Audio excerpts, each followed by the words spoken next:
Qualche settimana fa, parlando della situazione in Spagna e per quelle che erano le iniziative del popolo catalano, dissi che la situazione finirà in una tragedia. I catalani diranno di sì alla indipendenza, ma la Spagna questo non lo consentirà. Ci sarà spargimento di sangue.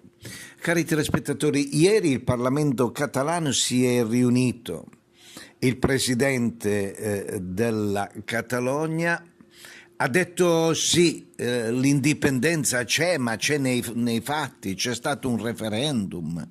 E il referendum ha deciso che la Catalogna deve essere uno Stato libero, repubblicano. Però io sospendo gli effetti della secessione, del distacco della Catalogna dalla Spagna e apro una trattativa con Madrid. Cari telespettatori, questo è stato un espediente da parte del presidente della Catalogna. Sì, c'è nei fatti la indipendenza, però sospendo questa indipendenza perché voglio parlare con Madrid, con il governo spagnolo. La Catalogna sapeva molto bene che se avesse detto sì e basta alla dichiarazione di indipendenza ci sarebbe stato un attacco frontale, arresti, riunioni, scontri per strada e ci sarebbe stato il disastro.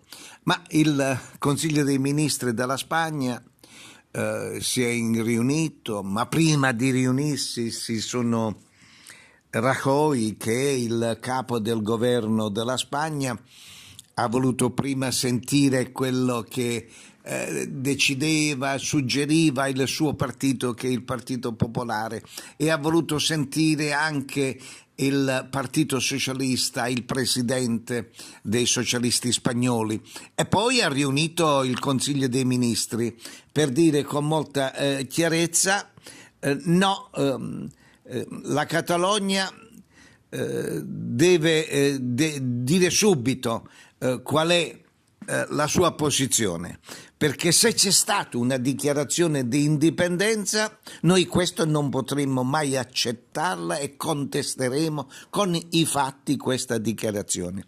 Non serve procedere con prudenza, serve decidere fino in fondo che cosa vogliono fare i catalani. Cari telespettatori, fate attenzione. Si muovono i soggetti di questa vicenda molto rischiosa, però lì in Spagna ci sono le forze politiche, lì c'è un partito popolare, lì c'è un partito socialista. E allora ecco l'argine a quello che poteva accadere, che finora non è accaduto. C'è una presenza della politica in Spagna. È quello che manca nel nostro paese, in Italia. Nel nostro paese abbiamo gli eletti nelle istituzioni, ma non abbiamo noi una presenza della politica, delle forze politiche. Telefoggia l'ha detto tante volte, ma mai come adesso si sente la necessità. Telefoggia ha detto che un paese può crescere solo se in quel paese c'è la presenza della politica. Da che cosa lo vediamo?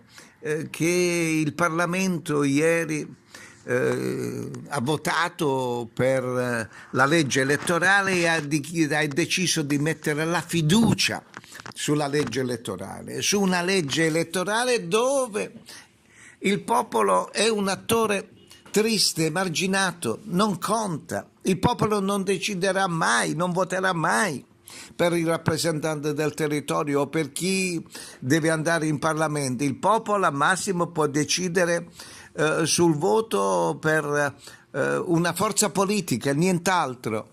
Perché accade tutto questo nel nostro paese?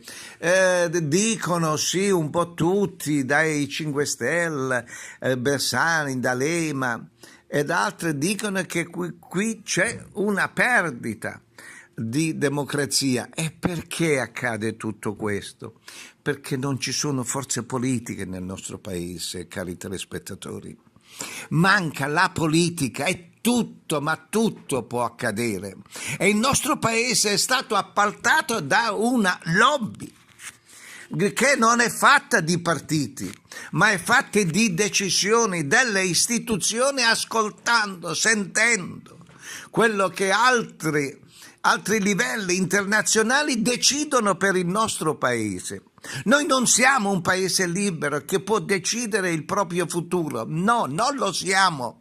Noi abbiamo attori tristi nel nostro paese che fanno i replicanti su decisioni assunte da altri livelli, soprattutto livelli internazionali. Ci sono lobby dell'economia mondiale che ha deciso che l'Italia non deve avere una sua autonomia di comando, una sua autonomia di gestire il suo paese. E questi sono gli effetti brutti. Fare una legge elettorale alla vigilia di una competizione elettorale e non far decidere, non far discutere il Parlamento e porre il voto di fiducia è un atto triste. E non dico altro. Questo è non uno dei motivi, cari telespettatori, è il motivo vero perché il nostro paese da 20 anni non cresce più e perché il nostro paese ha sul proprio territorio e negli strati sociali tanta povertà, una povertà così diffusa che non si vedeva dal tempo del dopoguerra. Allora c'era la speranza, c'era la voglia di riscatto, oggi manca anche quella.